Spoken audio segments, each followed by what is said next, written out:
बिस्मिल्लाहिर्रहमानिर्रहीम। Realism versus नेचुरलिज़म, यानी हकीकत पसंदी बिलमुकाबिल फितरत पसंदी। ये दोनों मूवमेंट्स बुनियादी तौर पर एक ही जैसी खसूसियात रखती हैं। एक ही जगह से इनका इजरा हुआ और तकरीबन एक ही जैसी सोच के नतीजे में ये वजूद में आई, मगर इनमें जो फ़र्क है वो भी ज़ेर बहस रहे हैं हमेशा से और बहुत अहमियत के हामिल रहे हैं। इसका सबसे पहला फ़र्क अगर हम देखें तो वो ये बनेगा कि ये कैसे वजूद में आए। रियलिज़म यानी हकीकत पसंदी रोमांटिसिज्म के रिएक्शन में वजूद में आया। यानी जब लोगों ने ये देखा कि उनकी ज़िंदगियाँ, उनके अमल, उनके किरदार, उनके रवैयों, वो जो करते हैं उस पर मुनहसर हैं, ना कि किसी तख़य्युल पर, तो उन्होंने रोमांटिसिज्म से इनकार किया और रियलिज़म पैदा हुआ। जबकि नेचुरलिज़म यानी फितरत पसंदी ये पैदा हुआ रियलिज़म की नाकामी और डार्विनिज़म के इन्फ्लुएंस और उसकी मकबूलियत के बाद। इसको सादा अल्फाज में कह दिया जाता है of shoot of realism. Realism से ही अलग हुआ ये नेचुरलिज़म।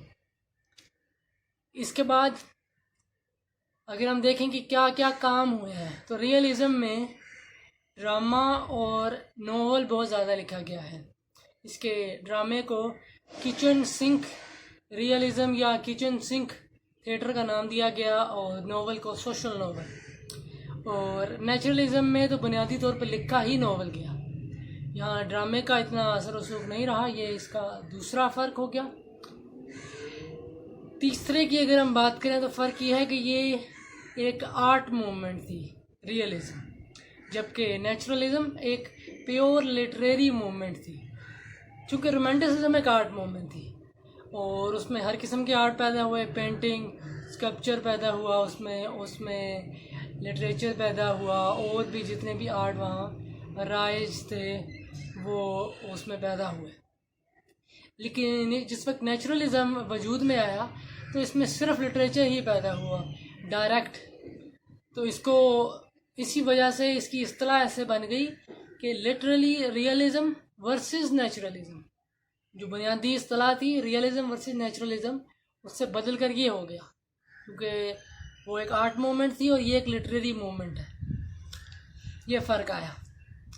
फिर इसमें एक बहुत अहम फ़र्क आया जो कि डेफिनेशन भी बताती है कि रियलिज़म ने कहा कि हम एक्चुअल फैक्ट्स देंगे, आर्टिस्टिक एक्सप्रेशन निकालेंगे। उन्होंने एवरीडे लाइफ की बात की। यही बात हमें वहाँ पे भी नज़र आती है कि इसका नाम था kitchen sink theatre. Kitchen sink से क्या मुराद है? आम घरेलू जो मामलात होते हैं, आम ज़िंदगी के मामलात दिखाए गए, बताए गए, पे बहस की गई, पे तनकीद की गई, पे तबसरे किए गए, किसमें? रियलिज़म में। जबकि नेचुरलिज़म में ऐसा नहीं हुआ। इसमें एक साइंटिफिक सोच आ गई, एक साइंटिफिक नज़रिया आ गया, कुदरत को पेश किया गया साइंस की सूरत में। इसमें डार्विनिज़म का रोल भी है और उसके अलावा भी इसको एज एक नेचुरल फोर्स के इंसान के साथ जो होता है उसके पीछे एक साइंटिफिक एक्सप्लेनेशन होती है। ये रवैया आ गया नेचुरलिज़म में। रियलिज़म में ऐसा नहीं था। अगर हम इसकी मिसाल देखें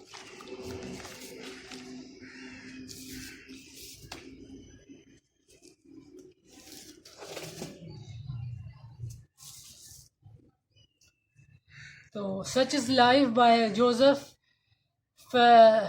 फैबी, जिसमें एक आम सी कहानी है कुछ भी लोगों की जो मिलते हैं नरेटर को और उनके बारे में वो आगे नरेट कर देता है स्टोरी में। बस उसमें कोई और एस्पेक्ट नहीं आया है, बिल्कुल नहीं, कुछ नहीं। यही अगर हम मिसाल लें नेचुरलिज़म में, तो नेचुरलिज़म में बिल्कुल ही अगला कॉन्सेप्ट मिलेगा आपको। वैसा ही कॉन्सेप्ट है तकरीबन। सच इज़ अ लाइफ में भी वो नरेटर जो है, जो कहानी सुना रहा है, वो सफ़र कर रहा है, उस रास्ते में लोग मिलते हैं और वो उनकी एवरीडे लाइफ वो आगे एक्सप्लेन कर देता है, कहानी में सुना देता है, बयान कर देता है। जबकि अगर हम नेचुरलिज़म में देखें द ग्रेप्स ऑफ रैथ, तो ग्रेप्स ऑफ रैथ में क्या दिखाया गया? ग्रेट डिप्रेशन दिखाया गया। ग्रेट डिप्रेशन ये यूरोप और अमेरिका में आया। इकनॉमिक तबाह हो गई, इकोनॉमी, सोसाइटीज़ तबाही का शिकार हुई हर चीज़ तहस नहस का शिकार हुई। ये क्या था? एक साइंटिफिक एक्सप्लेनेशन थी कि जी चूँकि इकोनॉमी तबाह हुई है, इस वजह से लोगों की ज़िंदगियाँ तबाह हुई हैं। और जो कहानी सुनाई गई है इस नावल में, ग्रेप्स ऑफ रैथ, वो एक फैमिली है जो कि निकलती है अपने आबाई शहर से कैलिफोर्निया की तरफ। वो एक साइंटिफिक एक्सप्लेनेशन के साथ निकल रही है कि जी हमें पैसे कमाने हैं, और हम जहाँ रहते थे वहाँ ऐसी कोई इकोनॉमिक एक्टिविटी, कोई ऐसा कोई फैसिलिटी हमारे लिए नहीं बची है। साइंटिफिक एक्सप्लेनेशन आएगी।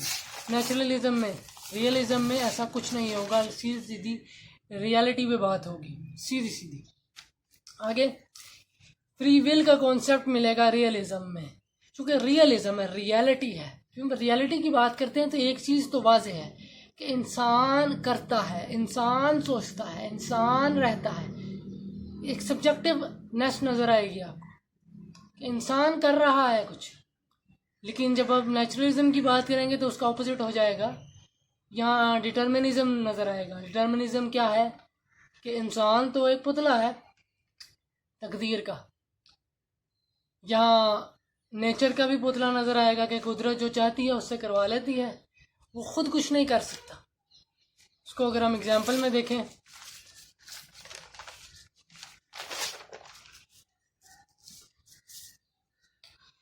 मॉरिस गेस्ट में एक इंग्लिश शख्स है जो कि जर्मनी में जाता है और वहाँ उसे एक ऑस्ट्रेलियन ख़ातून से मोहब्बत होती है और उनका अफेयर होता है और वो नाकाम हो जाता है। इसमें नेचुरलिस्टिक प्रोस्पेक्ट नहीं है, ये रियलिस्टिक है।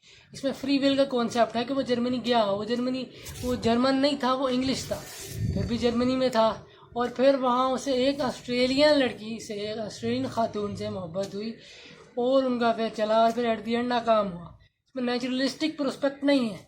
लेकिन अगर इसी के मुकाबले में हम यहाँ से लें तो हमारे पास ये मिसाल आती है, the call of the wild. The call of the wild में क्या है? एक कुत्ते की कहानी है, बक।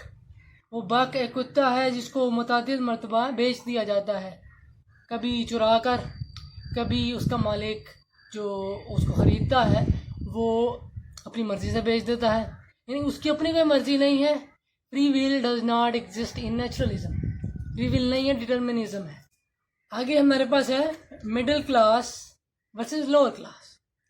मतलब मिडिल क्लास होगी रियलिज्म में, क्योंकि रियलिटी इस नुक्ते पर चल रही है कि इंसान अगर मेहनत करेगा तो उसे कुछ मिल जाएगा, इंसान अगर कोशिश करेगा उसे कुछ मिल जाएगा। ये है फ्री विल का कॉन्सेप्ट। फ्री विल कॉन्सेप्ट ये भी बताता है कि इंसान कहीं दरमियान में है, मिडिल क्लास में है। ये एक आम फहम सी बात है कि चूँकि वो अपनी विल रखता है इस वजह से वो मिडिल क्लास में होगा। यही चीज़ हमें इस लिटरेचर में भी नज़र आती है। मतलब जैसे अगर हम किचन सिंक ड्रामा की ही बात करें तो किचन सिंक ड्रामा के जो हीरोज़ होते थे वो मेनली मिडिल क्लास के ही होते थे। वो किसी नौकरी है, नौकरी में कोई मसला है, नौकरी चली गई है, नौकरी आ गई है, ये इस किस्म के मसाइल उसमें नजर आएंगे जो मिडिल क्लास के अमूमन होते हैं। लेकिन अगर ये बात करें तो लोअर क्लास का मसला आएगा नेचुरलिज्म में, लोअर क्लास का मसला। जैसे द ओपन बोट में दिखाया गया है कि 4 लोग हैं जो एक कश्ती में सवार हैं और वो कश्ती कुछ टूट फूट का शिकार हो गई है, फिर वो साहिल तक पहुंच रहे हैं और एट दी एंड उनमें से एक मर जाता है और बाकी 3 बच जाते हैं। तो उसमें जो एलिमेंट है वो ये लोअर क्लास वाला है कि वो बिल्कुल ही खाली हाथ है।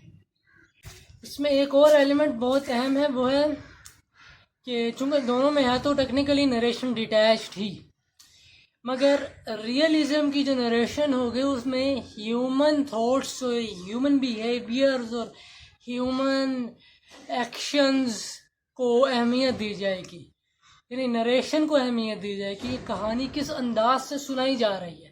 जैसे रियलिज्म की मिसाल अगर हम आना क्रियाना लें तो उसमें क्या है कि वो उसके प्रोटैगनिस्ट की जो इनर थॉट्स हैं उन्हें ह्यूमन पर्सपेक्टिव से दिखाया जा रहा है, इंसानी नुक्ता नज़र से दिखाया जाएगा। जबकि जो नेचुरलिज्म है उसमें मैंने पहले बताया साइंटिफिक फैक्ट्स आएंगे, उसमें एक ऑब्जेक्टिफाइड नेचर से दिखाया जाएगा। रियलिज्म की जो नरेशन है वो सब्जेक्टिव है, नेचुरलिज्म की नरेशन ऑब्जेक्टिव है, यानी उसमें ऑब्जेक्ट्स के तौर पे उन्हें ट्रीट किया जा रहा है।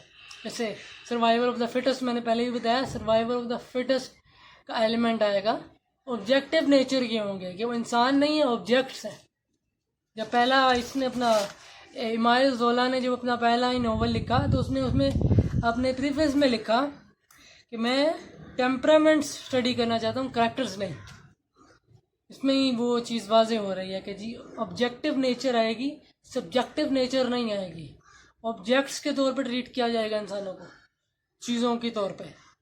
इसी वजह से जो बड़े बड़े नाम हैं उनमें से ये भी एक है, the call of the wild.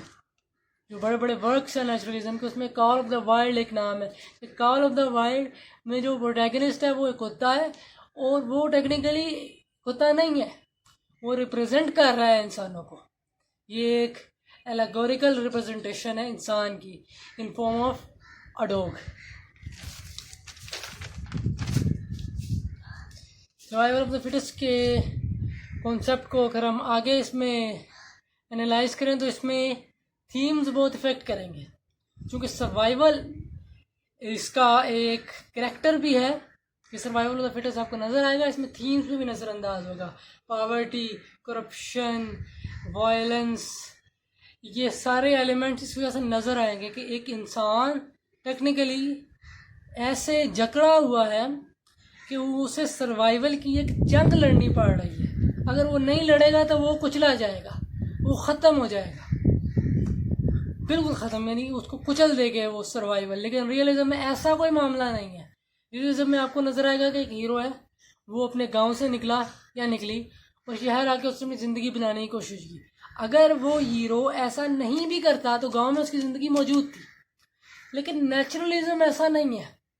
ये इसका थीम का कंट्रास्ट है। थीम्स में भी फ़र्क है। एक में ज़रा हार्श थीम्स हैं, जैसे वायलेंस, जैसे पॉवर्टी, जैसे सर्वाइवल, जैसे डेस्परेशन, जैसे करप्शन, और दूसरे में हल्के जैसे मोबिलिटी, जैसे क्लास, जैसे सोसाइटी। इसी के साथ साथ एक और एलिमेंट भी आता है, इसमें स्टीरियोटाइप का एलिमेंट मिलेगा आपको। रियलिज्म चूँकि फ्री विल हमने पहले भी डिस्कस किया कि फ्री विल का एलिमेंट आपको देता है, तो इसमें स्टीरियोटाइप नहीं मिलेगा। जहाँ आज़ादी होगी, जो फ्री का लफ्ज़ है, जहाँ आज़ादी होगी वहाँ स्टीरियोटाइप्स नहीं आएंगे। नेचुरलिज्म के यहाँ स्टीरियोटाइप्स मौजूद है, मतलब नेचुरलिज्म में ही आपको वैसे मिलेगा कि अगर बताया गया है कि फ़लाँ जगह का रहने वाला है, तो ऐसा भी बताया जाएगा कि इस जगह के रहने वाले तो होते ही ऐसे हैं। ये स्टीरियोटाइप नेचर भी नज़र आएगी आपको नेचुरलिज्म में, रियलिज्म में नहीं नज़र आएगी। ये सारे फ़र्क नेचुरलिज्म और रियलिज्म के। इसको पूरी तरह से समझने के लिए आप नेचुरलिज्म और रियलिज्म की वीडियोस भी देखें, ताकि आपको ये टॉपिक्स पूरी तरह से क्लियर हों।